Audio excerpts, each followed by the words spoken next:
No. Why don't we do a take two? Wait a minute, let's start again. Hello. Hi, this is Ron Vodry. This is Alex Nussbaum. This is Jason Fraser. This is Matt O'Brien. Hey, this is Ray Zwicker. All right, world. My name is Cal Post. Guys, this is Christina Walkinshaw. This is Eddie Delaseppe. This is Adrian Spencer. My name is Timo. And you're listening to the Julian Dionne You're listening to the Julian Dionne Comedy Hour podcast. Who am I talking to? What am I doing? Julian Dionne Comedy Hour. You're listening to the... Comedy Hour. See, I took the word out comedy. Changes the meaning completely, doesn't it? Days and not really, I'm overworking, but days in the holidays. Happy holidays. You're listening to the Julian Dionne Comedy Hour podcast. It's an art wheel. Now broadcasting live and totally uncensored,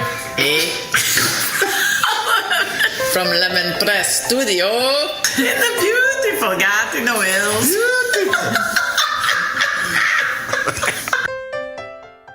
Project. I was like half asleep on the couch and now I'm projecting. Hey everyone, this is Christian Potenza. This is K. Trevor Wilson. This is Jean Paul, a.k.a. the Island Hipster, #hipsterbusiness. This is Steph Tola. Hey, this is Jake Goldsby. This is Sky Wallace. Hey everybody, this is Erica Sigurdsson, aka Ricky Siggs. Okay, hello. Hi. This is Howard Wagman. Hey, this is Peter Anthony, the PA system. This is Matt O'Brien. Some people like that's my rap name. This is Jen Grant, and you're listening to the Julian Dionne Comedy Hour podcast. We're sorry. Show. You and me belong, just like the flowers, laughing all day long. People, I need you loose. Sing a little song, then take a shower. Julian Dionne. It's a show. It's not an hour. It's a show. It's okay.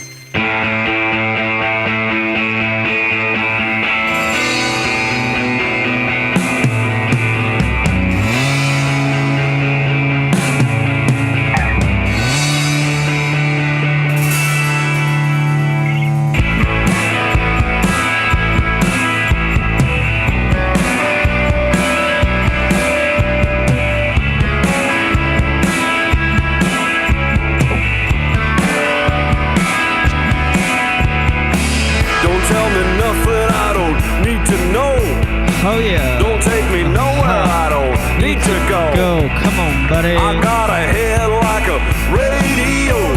We're live. It's such a beautiful waste of time. A waste of time. Welcome. A beautiful waste of time. Let me get comfortable here. A waste of time. I went to school. All right, good morning, everybody. Welcome to a brand new episode of the Julian Dionne Show without Jen Grant. Once again, without Jen Grant. I know. Oh, I know.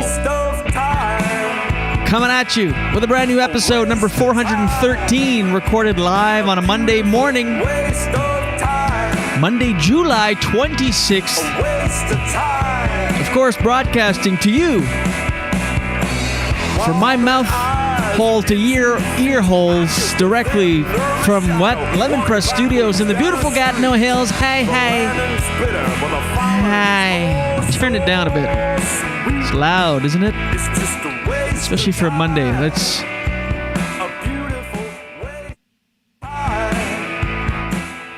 All right. Welcome to the show, everybody. If you're watching us live on YouTube, please go ahead and smash that like button, as the kids say. And if you're listening to the podcast on Apple Podcasts, leave a review. It makes all the difference in the world. Go ahead, search the podcast and sig it up. If you have an iPhone, you have the Facebook app, or the the podcast app. Just go ahead. Leave a little review-ski-poo. All right. I am on comments. As you know, we do record live, so we're live right now. I'm on comments and soundboard. A lot of things happening at once, so I will get to your comments periodically. Let me know what you're up to. Let me know what... feel free to bring up some topics. Jen is sleeping. See, this is why we have to, I talked about it on Friday, we're going to change the hour of the live broadcast. Now, if you listen to the podcast on Apple, it won't change much other than it'll be up a couple hours later than usual. Just because now, as the world is reopening, we're doing shows all the time, and it's a tough schedule to keep. So by the time you get off stage and get home and you're wind down, and then the alarm goes off at 4:30, 5 o'clock to do this, it's a bit much. So Jen had a show last night at Absolute Comedy, her last show of the week. And so this morning is tired. We determined last night. Is it out of focus a little bit? I had to adjust the camera angle. Maybe a touch. I can't tell. Anyway.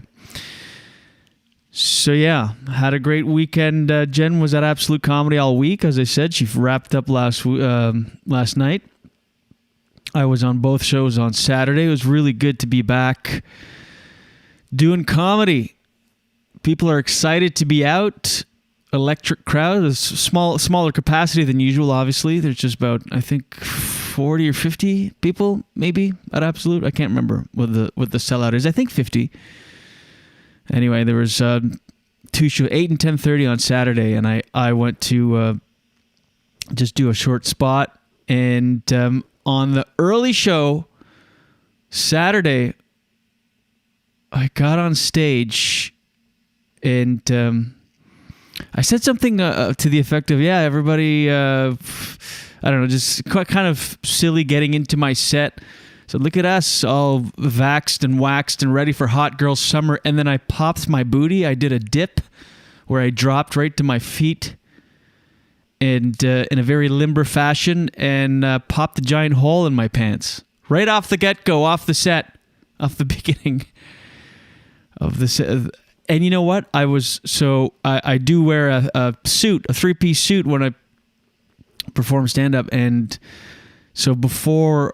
I think I was on third on the show, and as the second comic was on, I was actually in the green room practicing dipping, like dropping right to the ground.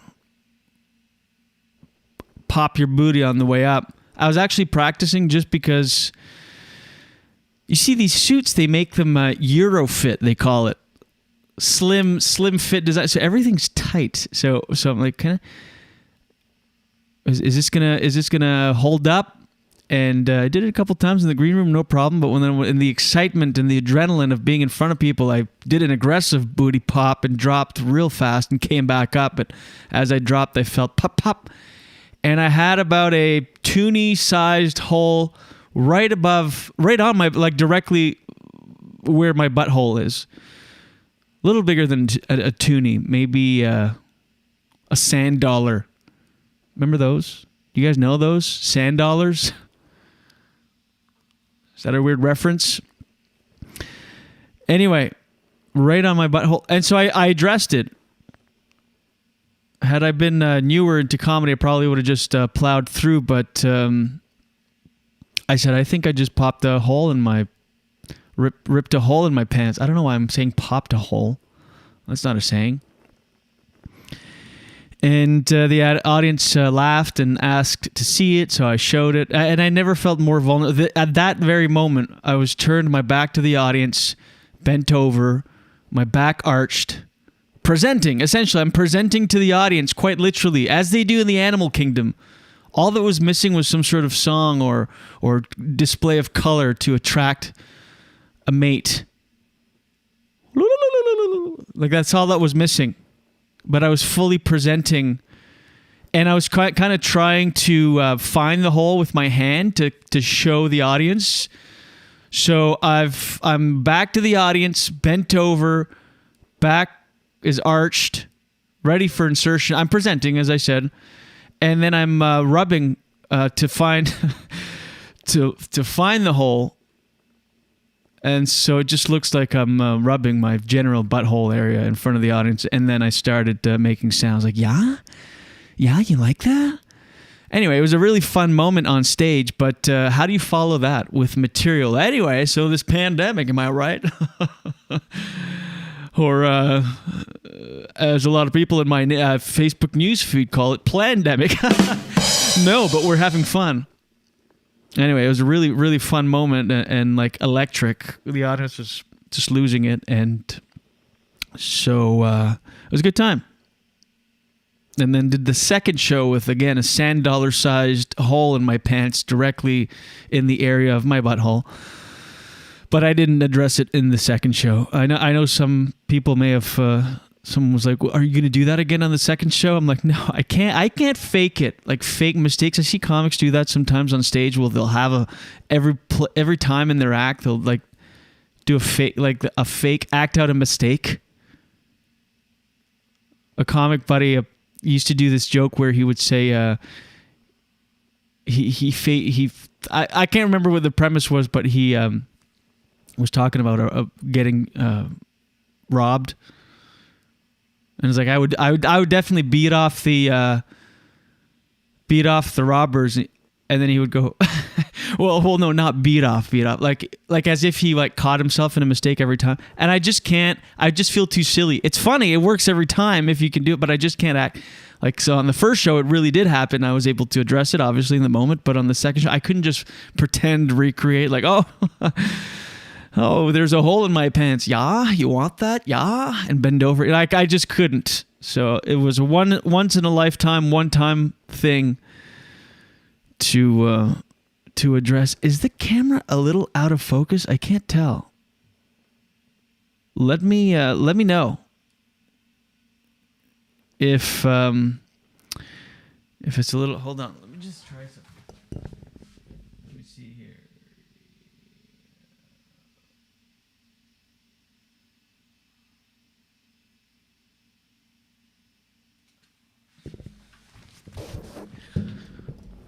Is that better? Can't tell. Sorry.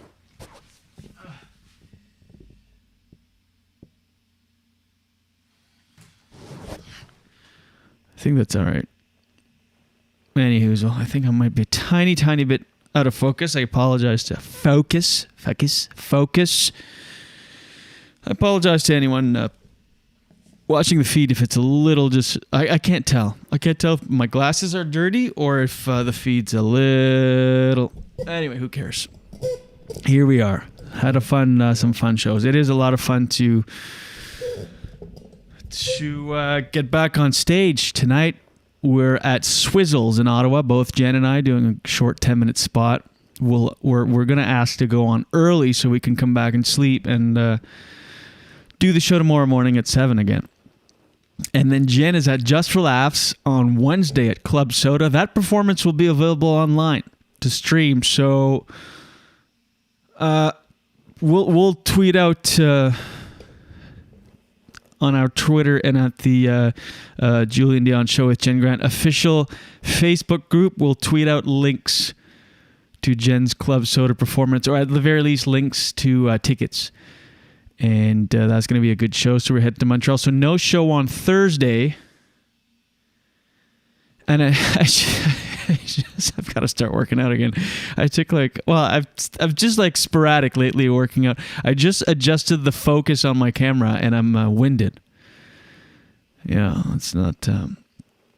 Anyway, so no show Thursday. So we'll be doing 4 brand new episodes this week. This morning, tomorrow, Wednesday morning, and then Friday. We'll take Thursday off because we're spending the night in Montreal on Wednesday night. So there she is. Yeah, so like Jen had a show last night, and so she was only going to be home around 10:30 or 11 o'clock. I was like, I'll be in bed for sure by that point. So Jen is like performing comedy. I'm asleep, and then we wake up. We're like employees at a factory, just like shift with overlapping shifts, all in the name of entertainment.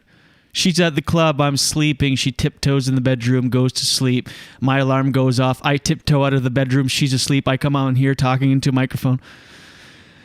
These weird lives we lead. And what are we doing here? Anyway, have you watched Ted Lasso season 2 on Apple TV? With if you don't know what it is, it's with Jason Sudeikis. I did not know much about it. I'd heard some stuff. I've seen him do some interviews on Kimmel and such just to promote the show over the last whenever it came out. And year, when did that come out? Anyway.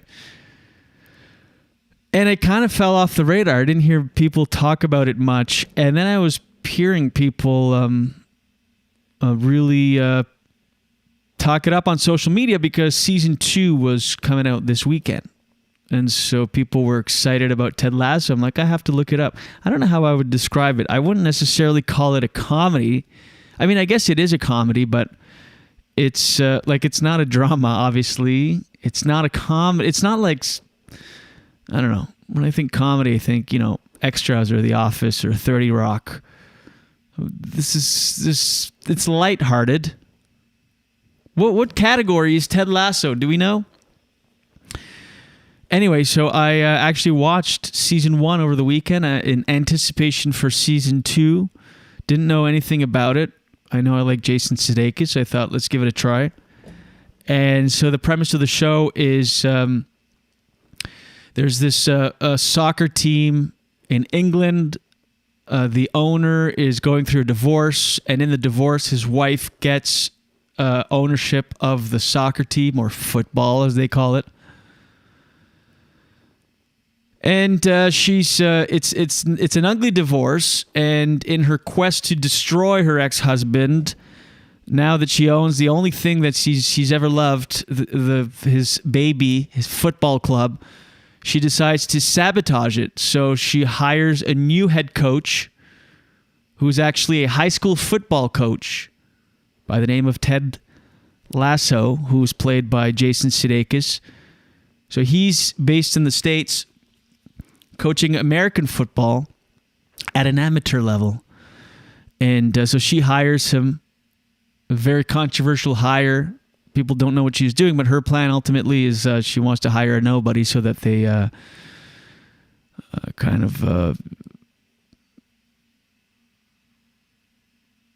fuck it all up. And so she does. She hires Ted Lasso, and he's just this nicest guy ever. The nice character, the over-the-top, optimistic, all the time, but like just really just nice guy. Kind of a Ned Flanders type. Just unshakable, always in a good mood, always complimentary. I knew a guy like that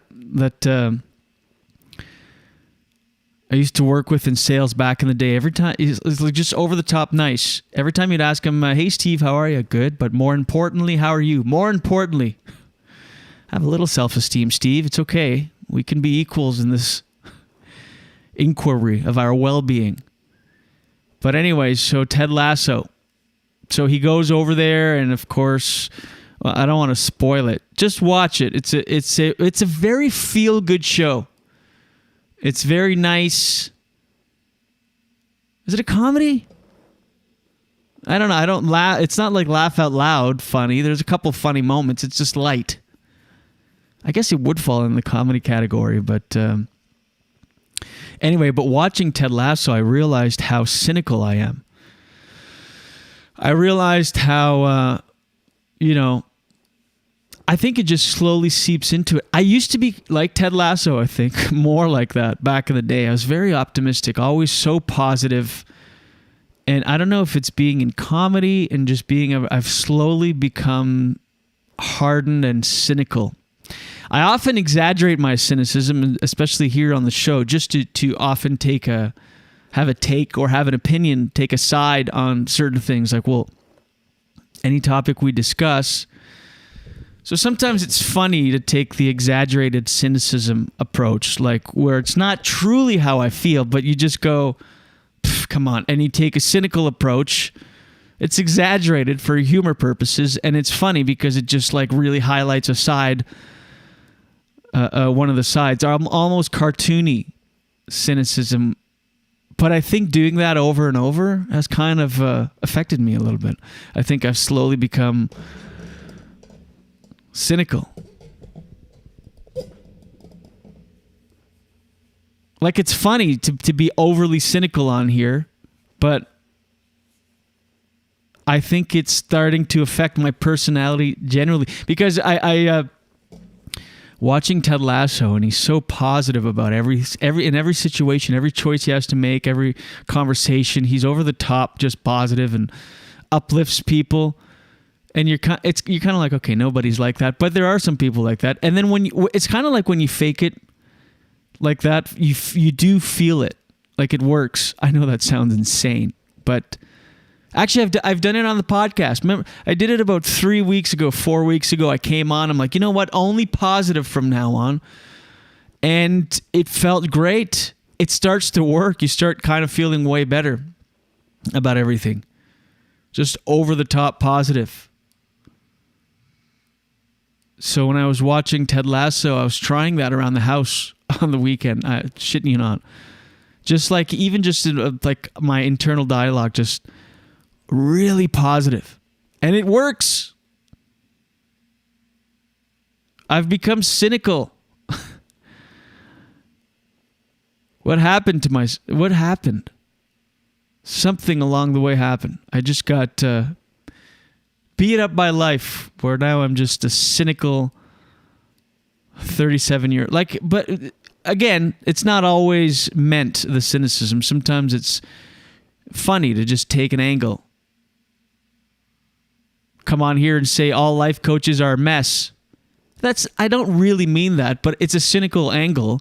It's funny, but it's I don't actually think all life coaches are a mess. There's just a lot. Let's be real. There's been a surge in life coaches during the pandemic, people finding their new calling, which it's often people that that are a complete mess in their own lives. Have you noticed this? Again, this is a generalized, exaggerated, cynical viewpoint, but you're like, oh, look, it looks like Melissa kicked her MDMA habit. She's a life coach now.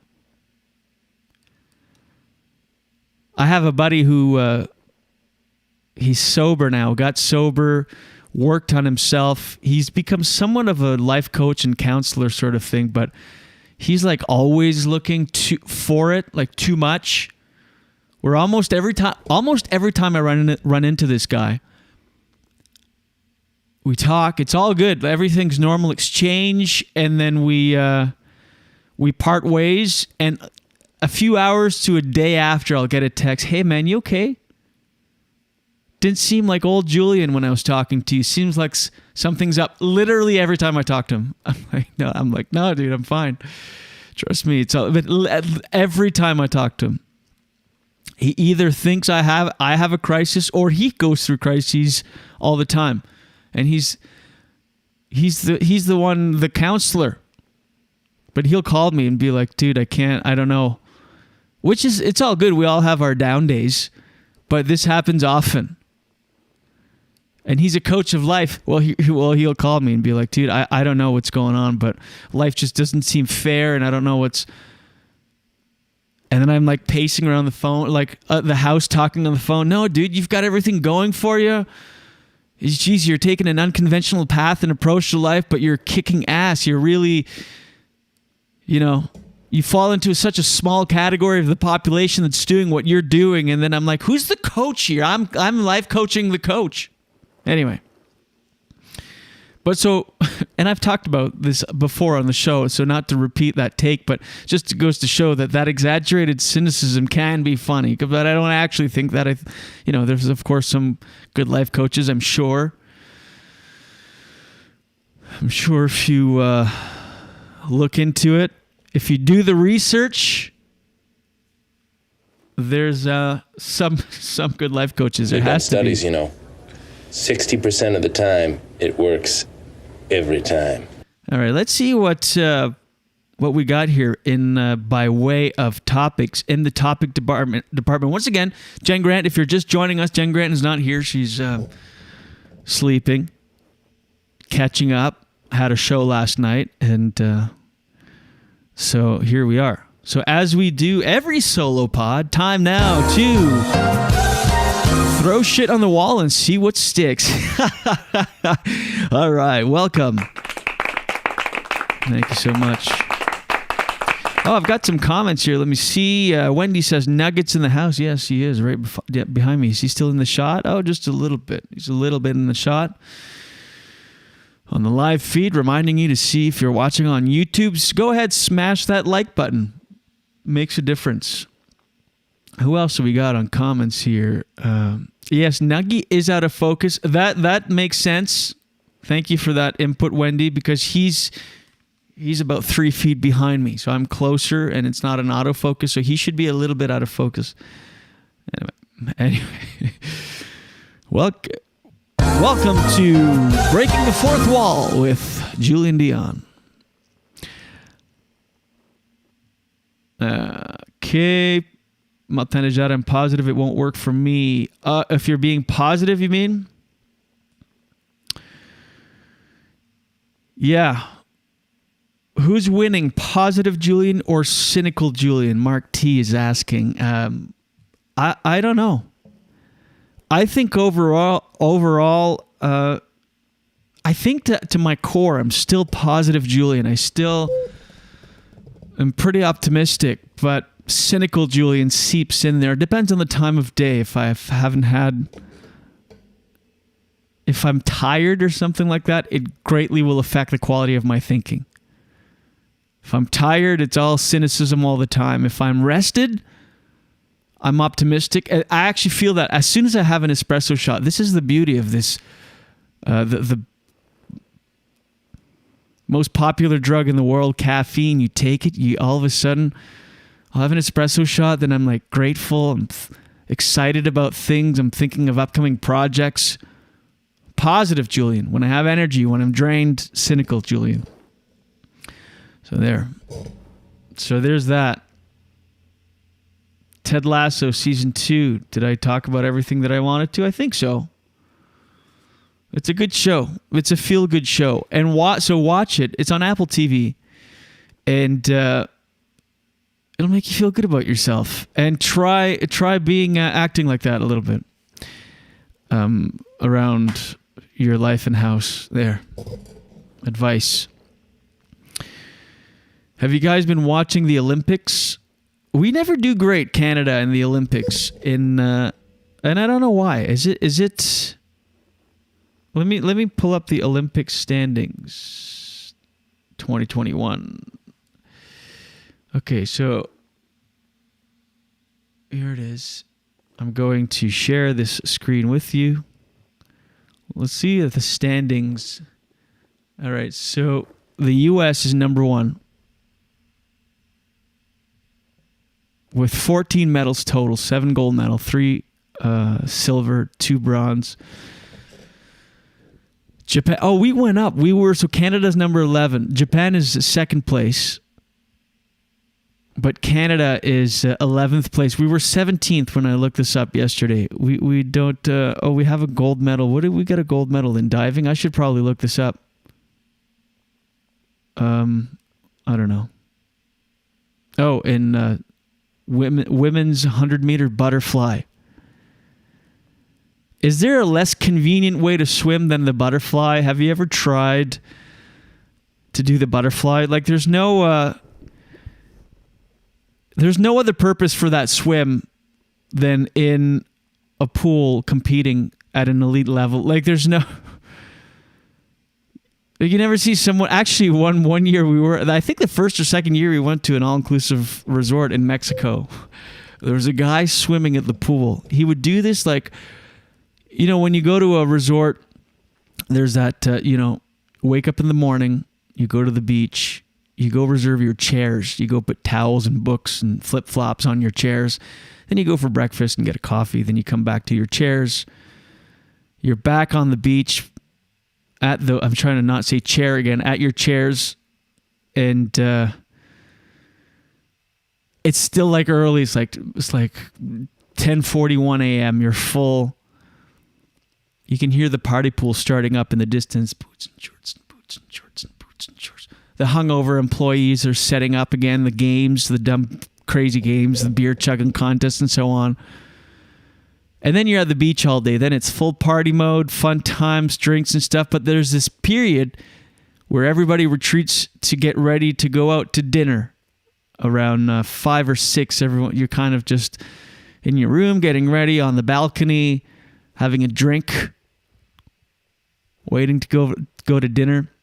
Well, at that time, the pool was almost always empty this year. We went to the resort, and there was this man that would show up in shape with a contraption. They were like goggles that went like over his face. I don't know. It was like this weird goggle. Something you would like only swimmers know. Like, oh yeah, there's a specialty like that, a kind of goggle where to the rest of us it just looks insane. And he would do the butterfly in the pool at the all-inclusive. It's not a lap pool. It's not even straight. And this guy would be doing the full butterfly, but it just seems like such an inconvenient way to travel. Anyway, we got a gold medal in that. What am I talking about? What am I saying? Yeah, so we're 11th. As I said yesterday, we were 17th when I checked. Anyway, but the opening ceremonies I watched on Friday, I think it was, and there was a drone show. It was insane. I mean, this is like we're really, if you were to show footage of this, even in the 90s, you'd be like, whoa, what year is that? 3000? I mean, it is insanely futuristic looking when you have, they had 1,800 drones in the sky. And I don't know, they must program them to move. Imagine the pressure of controlling just 1,800 people controlling drones, remote control. Like you mess it up one time, it just would be like look like a Tour de France crash in the sky. Let me show you part of this display. It was insane. I mean, it looks like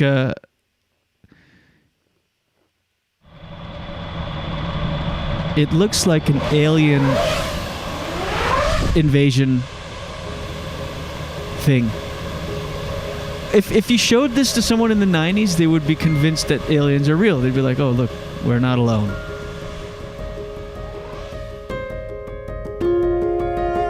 So all those lights are drones.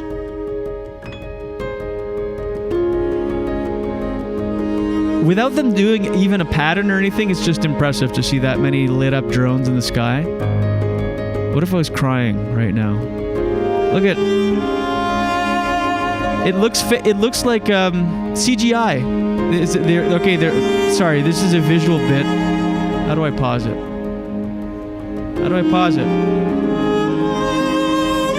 Okay, so it looks like a CGI, like a computer graphic. It doesn't look, but it's actually happening in the sky. Look at that globe. Yeah, they've got to be programmed.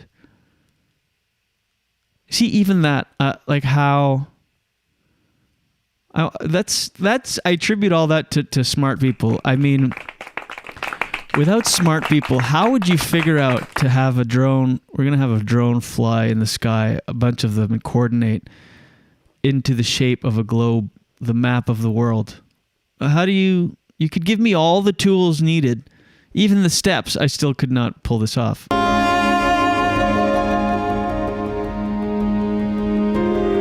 It's a big globe, and now it's the Olympic rings. All the drones are shaped.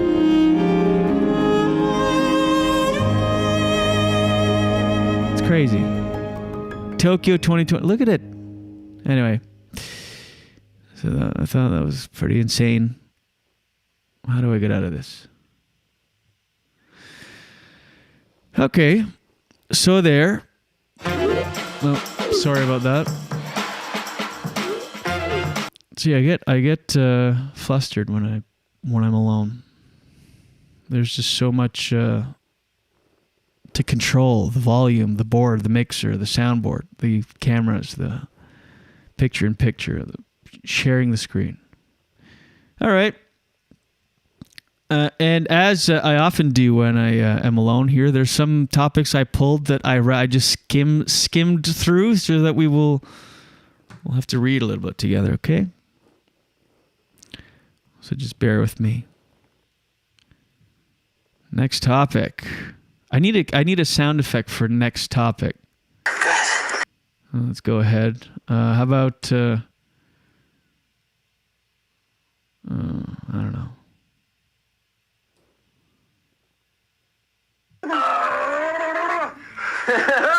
Next topic. Let's see what we got.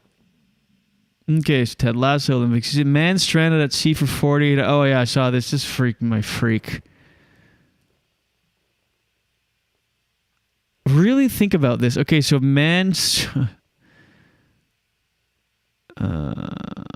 me pull it up so you guys can see it as well for those watching. Man stranded at sea for 48 hours after his ship sank. Really think about that. Okay, so a man was rescued after his cargo ship sank last Saturday. The man spent 48 hours at sea. Where's my thing? The man was rescued by Marine Conservation Organization Sea Shepherd and the Liberian Coast Guard off the coast of the West African nation. All right. Actually think of spending 48 hours floating in the sea. Really think about that. You're just alone. You don't know how deep it is, what's underneath. Things are watching you. And that's fine. Like, that's terrifying during the day. Then imagine at 3:21 a.m. You're just float. You do that twice at 3:21 a.m. Just floating in the black ocean with the black sky. Just, it must be beautiful though. You must be torn. You must be like the positive and the cynic both competing again. Where you're like, oh my God, look at all these beautiful stars, but I'm gonna die. I mean, you for sure must go through every possible human emotion known to man. Just bawling one minute, the next minute you're laughing, next minute you're angry. Think about that, 48 hours with a life jacket in the sea. And that is such a just a line that people will read without really thinking about it. Just going like, oh, that's crazy, like 48 hours, and then you read the article. But actually, because it's reduced to a simple moment when you read it, it just goes quick. Like, but imagine 48 hours in the water.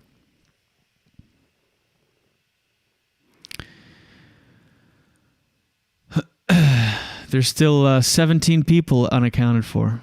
Why did I bring that up? There was all a positive story about him surviving. But you must for sure think at multiple times throughout that 48 hours that you're not going to make it. I mean, and so he was rescued from the waters of the Atlantic Ocean around 48 hours after the ship sank. It was unclear how or why the ship was able to leave harbor, whether it was carrying any cargo at the time. The vessel's owner, a Chinese national, was arrested on Sunday afternoon. Shit. Anyway. Okay. There it is. Oh, this I looked up last night. I thought was pretty entertaining because of the Olympics. Olympics is happening, of course, as you know. By the way, are you guys watching the Olympics? I heard their ratings are down at a 33-year low. Do I have that here? Yes. Tokyo Olympics opening draws 16.7 million US TV viewers, a 33-year low. As a kid growing up, the Olympics was really something special. It was crazy. But is it because I've gotten older that I don't care, or do just people in general care less about the Olympics? I guess they do, because or they don't. They do or they don't, because it's down 33, a 33-year low. But anyway, because there's some stuff that's fun to watch, but other stuff I could care less. Diving is one thing that's is fun to watch, and I came across last night a clip. I didn't watch the whole thing because I wanted to watch it here with you today. Of in 1990, Jason Statham, yes, that Jason Statham, competed in a diving at the 1990 Commonwealth Games. Right, that Jason Statham. Listen here, mate. That one. From all the movies. So I want to watch this. I want to watch... and again, I apologize to our audio listeners because it is a visual bit. But if you go to the Julian Dionne Show with Jen Grant, you can see the video.com. All right. Let me pull it up. Let me bring you in on the action. This is actor Jason Statham diving at the 1990 Olympics. Or not Olympics, sorry, Commonwealth Games. Definitely not Olympics. England's Jason Statham. Right, mate. He's in 9th position. Fuck off. Forward 2.5 somersault with 1 twist, 2.8. He had hair back then. Ooh. Oh, Far shit. too much forward Amazing. travel on that dive. On the left, Beverly Boys. That was actually quite impressive. Lying in 8th position. Oh, wait. Are they saying it 3.5 wasn't a good somersault dive? with Hold on. I can't tell. To me, that looked amazing. He does like a triple flip and a twisty. Far too much forward travel on that dive. Oh, On the far left, too much Beverly forward. Boys. This is how much I know nothing about any sports. To me, that was like a great dive. I'm like, oh, amazing. Far too much forward. Far travel on too that much dive. forward. On the left, Beverly Boys. Fucking hell. I don't know. Now I'm doing it's not Jason Statham, but it's what's that show? Peaky Blinders. Forward 3.5 somersault with Okay, tuck. here we go. 3.5 somersault with tuck. You just did a trip. Was that good? You just Jason did. Statham, who's not having. Oh my god! I know nothing about diving. He just did a triple flip, and is it what's the problem? The splash. And I'm like, oh my god, that's incredible. The announcer's just like, Jason Statham, not too happy with that one. I'm like, what happened? Jason Statham, who's not having a good time. How? Somersault with tuck. You just did a triple somersault with tuck. Okay, 1, 2, 3. What is it? This splash? I don't know. I can't tell. Oh shit. Jason Statham, who's not having a good time. He's moved from 8th, slipped down to 11th. Oof, like Canada. That's where he is now. Why are we happy about 11th with Jason Statham? Is disastrous. English coach here, Kim White. Statham with his inward 2.5 somersault with pike. And it's short again. I cannot. Okay, I know nothing of any sport. It's official. I'm like, okay, that one was good. And then the announcer's like, what a horrific dive. Short again. Oh, I guess it's the splash. It's when he goes in the water. Really? Okay, I'm going to skim through here. Rushing that rather early on, but quite a... It's also confusing because the audience cheer. They don't only cheer, but or clap. They're cheering. So to me, I'm like, oh, the audience thought that was good. Then the announcer's like, what a devastating dive. Rushing that rather early on, but quite a good entry. Okay, good entry. That one was good. 1.5 somersaults, 2.5 twists. Tariff 2.8. Like when I watch him on the diving board there and he's like focused, it's like you want to tell him, I know your future. Don't worry about this. Who cares about diving? Never step foot on a diving board again, because you're going to have a great Hollywood career. Just don't worry about it.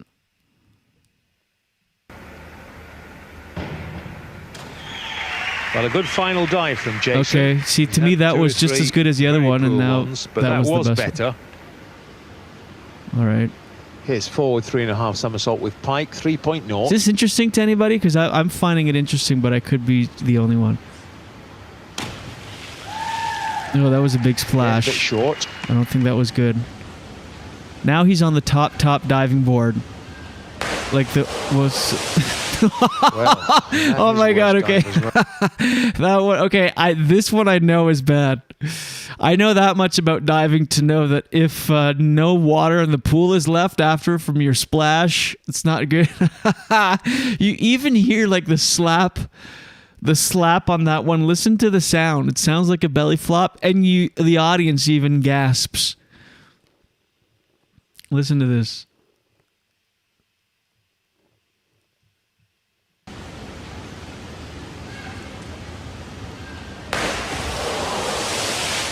Well, that is a worse dive as well. A back 3.5 somersault with tuck, 3.3. All right, enough of that. And the Englishman, lucky to get away with that injury there. that was bad. Okay, that one was bad. Anyway, Jason Statham diving. Oh shit! In moments like this, I miss Jen. This would be fun to riff on. Okay, what else do we got? That's enough of that. Is this interesting? I don't know.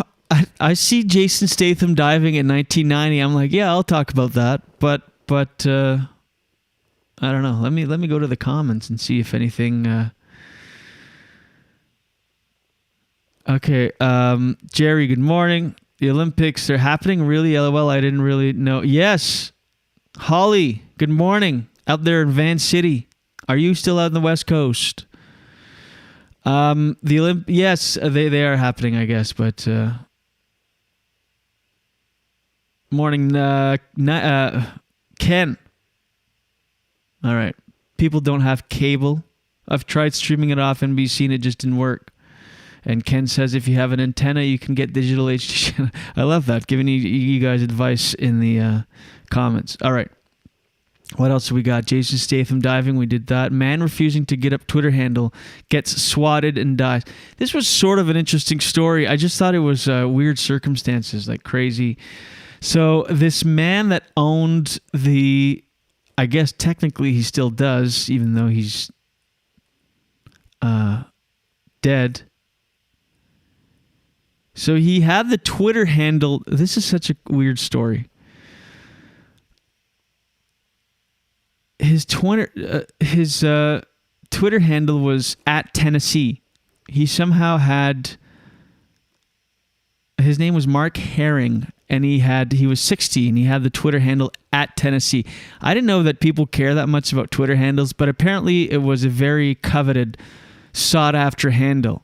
The international scheme to obtain a coveted Twitter handle ended on a sleepy country road in Tennessee when police surrounded the home of Mark Herring and ordered him to come out with his hands up. So I guess this guy with the Twitter handle @Tennessee, he was harassed by a bunch of people that wanted to acquire and then resell the lucrative social media handle through a range of intimidation tactics. This is real. He had the Twitter handle @Tennessee, and a bunch of people wanted it. And so they started basically trolling him, harassing him for him to give it up. I don't know who the hell cared? Like, who wanted Tennessee, the state? But I guess it's just people, or I don't know. Herring's refusal to give up @Tennessee handle, federal prosecutor said, led to a night which... so what happened? He got swatted, which... swatting is when you call in something serious enough that they'll bring out the SWAT team for a bomb threat or something, and so that's what this guy did. He obviously didn't do anything. He was just sitting at home. They swatted him. So someone called and said that he had a gun and a hostage and was going to blow up. Had a pike bomb that if the cops showed up, he was going to blow up. So then, of course, the SWAT team showed up and caused him to have a heart attack, and he died because of for this Twitter handle for @Tennessee. This is where I would love Jen. This week, but they found out who did it. They found the person, and he got sentenced. That's why this story was brought up. And the suspect, he has expressed his regret regarding Mr. Herring's death. He further was able to convey his sincere remorse for the other victims as well. I missed a big part of the story here. What happened on Wednesday? Okay, Shane Sonderman was sentenced in Memphis federal court to 5 years in prison, 1 count conspiracy.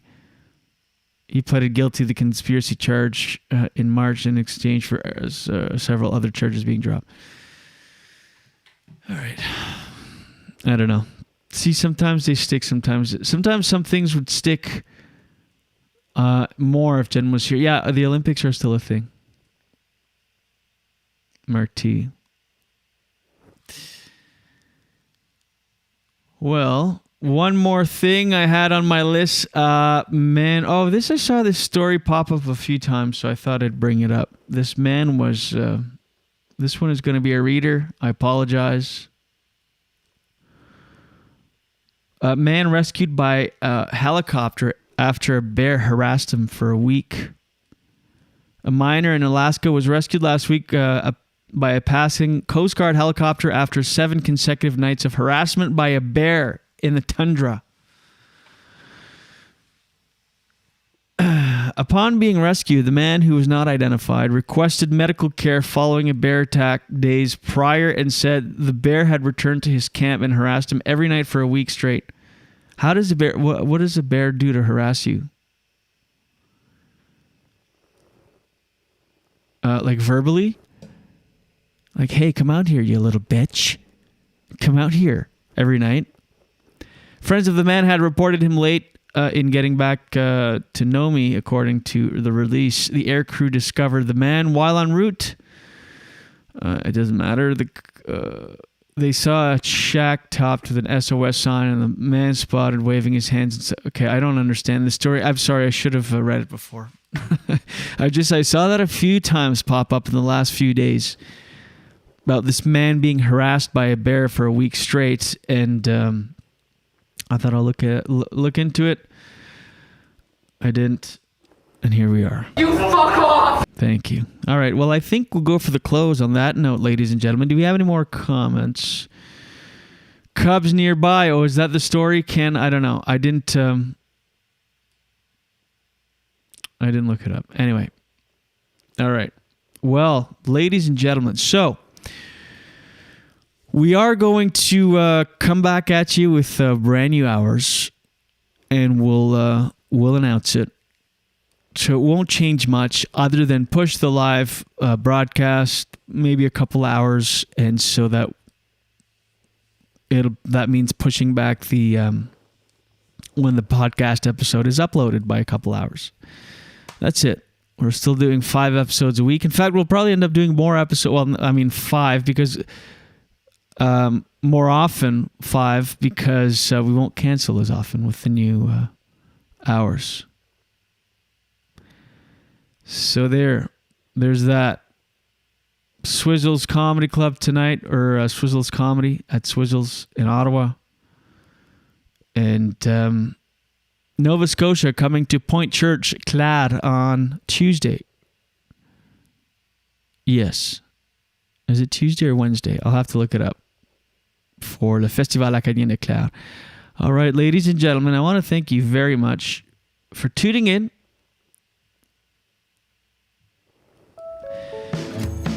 I appreciate it. I appreciate you. We'll be back tomorrow. The Julian Dionne Show with Jen Grant tomorrow. Perhaps. I don't know. We have a show tonight, so either I'll be alone again tomorrow or we'll do a later show.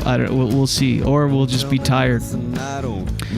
Thanks so much for watching. Thanks for subscribing on your favorite podcast platform. If you listen on Apple Podcasts, reminding you to leave a review. It makes all the difference in the world. If you're watching on YouTube, smash that like button. Subscribe to the channel. We'll see you tomorrow, everybody. Thank you so much. And until then, Watch your head. Yeah, buddy. Waste of time. Waste of time. I went to school, yeah, I learned a lot. Got a degree in what I'm not. You spend your life looking for what you already got. Such a beautiful waste of time. Waste of time. A beautiful waste of time. It's just a waste of time. Wandering eyes and itchy feet. I'm just a thin, nervous shadow walking backwards down the street. The landing is bitter, but the falling is oh so sweet. It's just a waste of time. A beautiful waste of time. It's just a waste of time.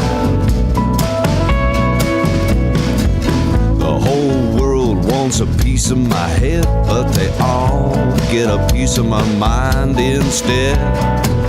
I roll over and go back to bed. It's such a beautiful waste of time. A waste of time.